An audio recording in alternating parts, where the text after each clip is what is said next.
ओम शांति, ओम शांति, ओम शांति। आज है 16 फरवरी 2021। शिव बाबा की साकार मुरली। आज बाबा क्या कहते हैं? बाबा कहते हैं, मीठे बच्चे, तुमने अपनी जीवन डोर एक बाप से बांधी है। तुम्हारा कनेक्शन एक से है, एक से ही तोड़ निभाना है।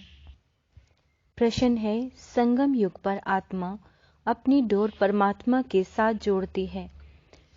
इसकी रस्म अज्ञान में किस रीति से चलती आ रही है? उत्तर, शादी के समय स्त्री का पल्लव पति के साथ बांधते हैं। पल्लव पति के साथ बांधते हैं। स्त्री समझती है जीवन भर उनका ही साथी होकर रहना है। तुमने तो अब अपना पल्लव बाप के साथ जोड़ा है। तुम जानते हो हमारी परवरिश आधा कल्प के लिए बाप द्वारा होगी। गीत है, जीवन डोर तुम ही संग बांधी। ओम शांति। देखो, गीत में कहते हैं, जीवन डोर तुमसे बांधी। जैसे कोई कन्या है, वह अपनी जीवन की डोर पति के साथ बांधती है। समझती है कि जीवन भर उनका ही साथी होकर रहना है, उनको ही परवरिश करनी है। ऐसे नहीं कि कन्या को उनकी परवरिश करनी है, नहीं, जीवन तक उनको परवरिश करनी है। तुम बच्चों ने भी जीवन डोर बांधी है। बेहद का बाप कहो, टीचर कहो, गुरु कहो, जो कहो, यह आत्माओं की जीवन की डोर परमात्मा के साथ बांधने की है। वह है हद की स्थूल बात, यह है सूक्ष्म बात। कन्या के जीवन की डोर पति के साथ बांधी जाती है, वह उनके घर जाती है। देखो, हर एक बात समझने की बुद्धि चाहिए। कलयुग में है सब असुरी मत की बातें। तुम जानते हो हमने जीवन की डोर एक से बांधी है। तुम्हारा कनेक्शन एक से है, एक से ही तोड़ निभाना है, क्योंकि उनसे हमको बहुत अच्छा सुख मिलता है। बाबा कहते हैं, वह तो हमको स्वर्ग का मालिक बनाता है। तो ऐसे बाप को श्रीमत पर चलना चाहिए। यह है रूहानी डोर। रूह ही श्रीमत लेती है, असुरी मत लेने से तो नीचे गिरे हैं। अब रूहानी बाप की श्रीमत पर चलना चाहिए। तुम जानते हो हम अपनी आत्मा की डोर परमात्मा के साथ बांधते हैं, तो हमें उनसे 21 जन्म सदा सुख का वर्षा मिलता है। उस अल्पकाल की जीवन डोर से तो नीचे गिरते आए हैं। यह 21 जन्मों के लिए गारंटी है। तुम्हारी कमाई कितनी जबरदस्त है, इसमें गफलत नहीं करनी चाहिए। माया गफलत बहुत कराती है। इन लक्ष्मी नारायण ने जरूर कोई से जीवन डोर बांधी, जिससे 21 जन्म का वर्षा मिलता है। तुम आत्माओं की परमात्मा से जीवन डोर बांधी जाती है। कल्प कल्प उनकी तो गिनती नहीं। बुद्धि में बैठता है, हम शिव बाबा के बने हैं, उनसे जीवन डोर बांधी है। हर एक बात बाप बैठ समझाते हैं। तुम जानते हो कल्प पहले भी बांधी थी। अब शिव जयंती मनाते हैं, परंतु किसकी मनाते हैं पता नहीं है। शिव बाबा जो पतित पावन है, वह जरूर संगम पर ही आएगा। यह तुम जानते हो, दुनिया नहीं जानती, इसलिए गाया हुआ है, कोटों में कऊ। आदि सनातन देवी देवता धर्म प्राय लोप हो गया है, और सब शास्त्र कहानियां आदि हैं। यह धर्म है ही नहीं तो जाने कैसे। अभी तुम जीवन की डोर बांध रही हो। आत्माओं की परमात्मा के साथ डोर जुटी हुई है। इसमें शरीर की कोई बात नहीं। भल घर में बैठे रहो, बुद्धि से याद करना है, तुम आत्माओं की जीवन डोर बांधी हुई है। पल्लव बांधते हैं ना, वह स्थूल पल्ला, यह है आत्माओं का परमात्मा के साथ योग।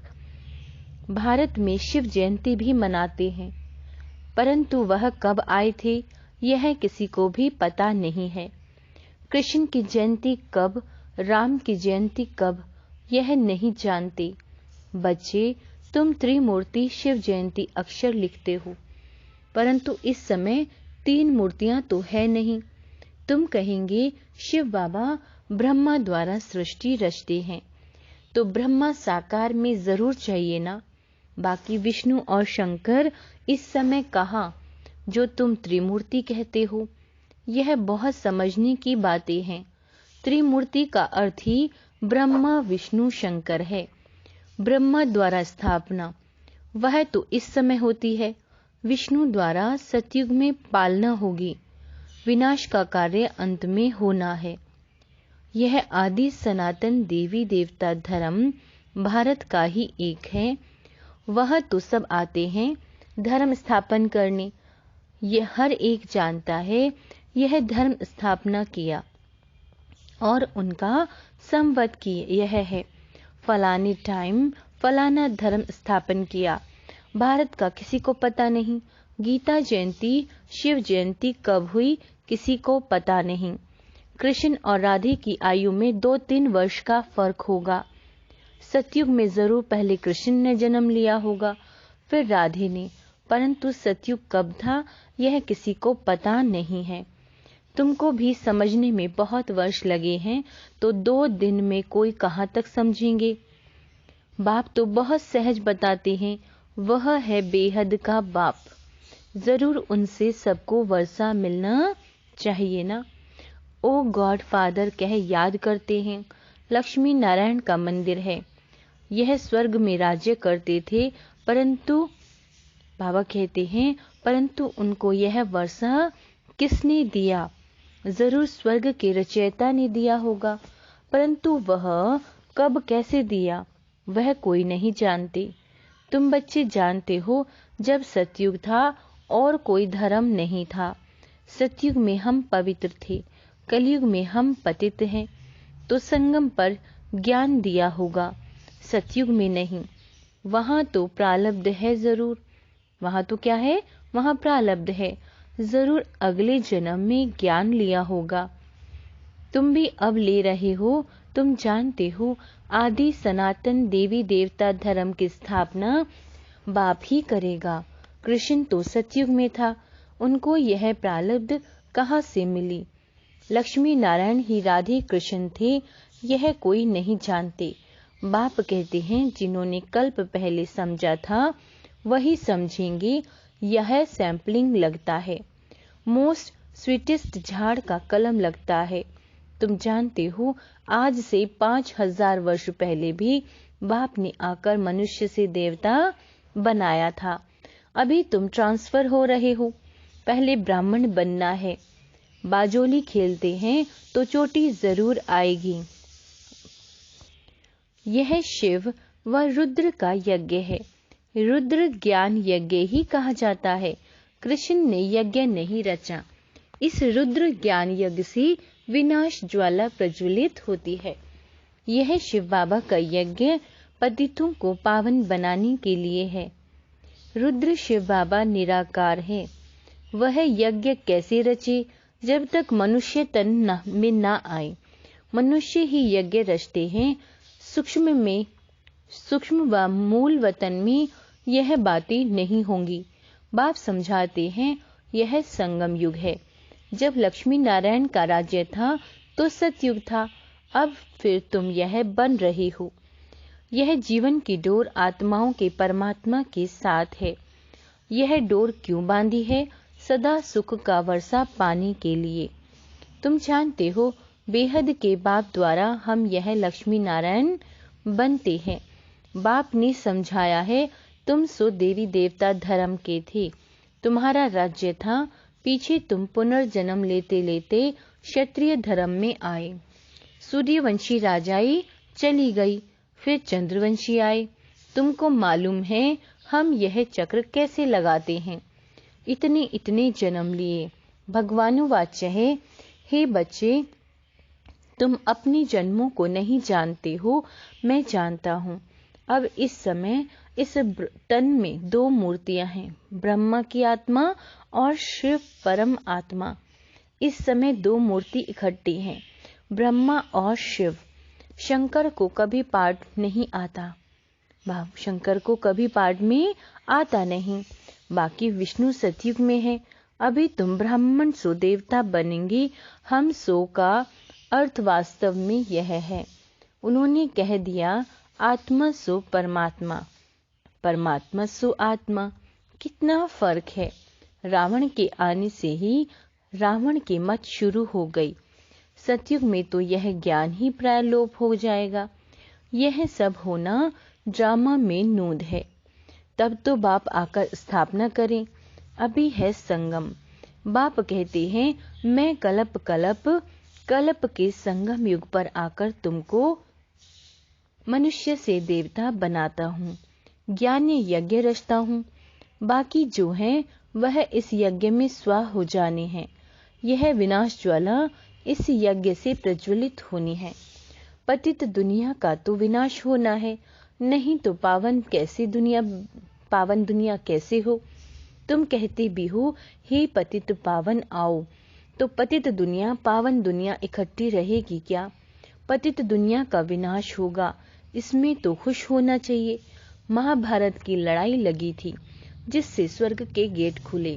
कहते हैं यह वही महाभारत लड़ाई है। यह तो अच्छा है। पतित दुनिया खत्म हो जाएगी, पीस के लिए माथा मारने की दरकार नहीं। बाबा कहते हैं पीस के लिए माथा मारने की दरकार क्या है। तुमको जो अब तीसरा नेत्र मिला है वह कोई को नहीं है। तुम बच्चों को खुशी होनी चाहिए।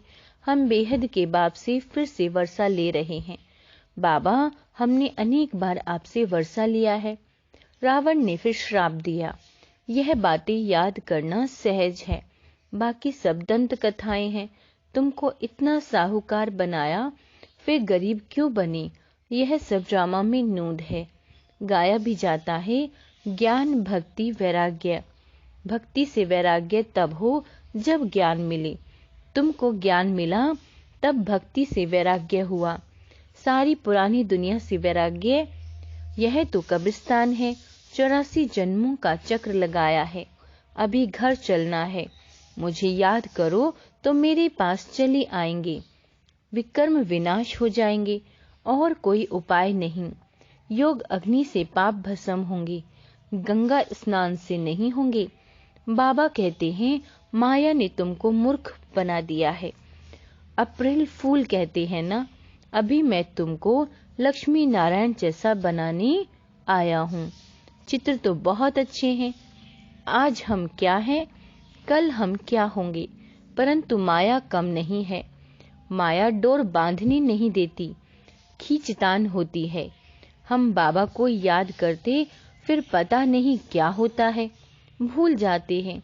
इसमें मेहनत है, इसलिए भारत का प्राचीन योग मशहूर है। उन्हों को वर्षा किसने दिया, यह कोई समझते नहीं। बाप कहते हैं बच्चों मैं तुमको फिर से वर्षा देने आया हूँ। यह तो बाप का काम है। इस समय सब नरकवासी हैं। बाबा कहते हैं तुम खुश हो रहे हो। यहाँ कोई आते हैं समझते हैं तो खुशी होती है, बरोबर ठीक है। बाबा कहते हैं 84 जन्मों का हिसाब है। बाप से वर्षा लेना है। बाप जानते हैं आधा कल्प भक्ति करके तुम थक गए हो। मीठे बच्चे, बाप तुम्हारी सब थकान दूर करेंगे। अब भक्ति अंधियारा मार्ग पूरा होता है। कहाँ यह दुखधाम, कहाँ वह सुखधाम। मैं दुखधाम को सुखधाम बनाने कल्प के संगम पर आता हूँ। बाप का परिचय देना है। बाप बेहद का वर्षा देने वाला है। एक की ही महिमा है। शिव बाबा नहीं होता तो तुमको पावन कौन बनाता। ड्रामा में सारी नूंद है। कल्प कल्प तुम मुझे पुकारते हो कि हे पतित पावन आओ। शिव की जयंती है। कहते हैं ब्रह्मा ने स्वर्ग की स्थापना की। फिर शिव ने क्या किया। जो शिव जयंती मनाते हैं कुछ भी समझते नहीं हैं। तुम्हारी बुद्धि में ज्ञान एकदम बैठ जाना चाहिए। डोर एक के साथ बांधी है तो फिर और कोई के साथ नहीं बांधो, नहीं तो गिर पड़ेंगे। पारलौकिक, बाबा कहते हैं परलौकिक बाप मोस्ट सिंपल है, कोई ठाट बाट नहीं। वह बाप तो मोटरों में एरोप्लेन्स में घूमते हैं। यह बेहद बाप कहते मैं पतित दुनिया पतित शरीर में बच्चों की सेवा के लिए आया हूँ। तुमने बुलाया है, हे अविनाशी सर्जन, आकर हमें इंजेक्शन लगाओ। इंजेक्शन लग रहा है, बाप कहते हैं योग लगाओ तो तुम्हारे पाप भस्म होंगे। बाप है ही 63 जन्मों का दुख हरता, 21 जन्मों का सुख करता। अच्छा, मीठे मीठे सिक्के लदे बच्चों प्रति माता पिता बाप दादा का याद प्यार और गुड मॉर्निंग। रूहानी बाप की रूहानी बच्चों को नमस्ते। हम रूहानी बच्चों की रूहानी बाप दादा को याद प्यार, गुड मॉर्निंग और नमस्ते मीठे बाबा। धारणा के लिए मुख्य सार। अपनी बुद्धि की रूहानी डोर एक बाप के साथ बांधनी है, एक की ही श्रीमत पर चलना है।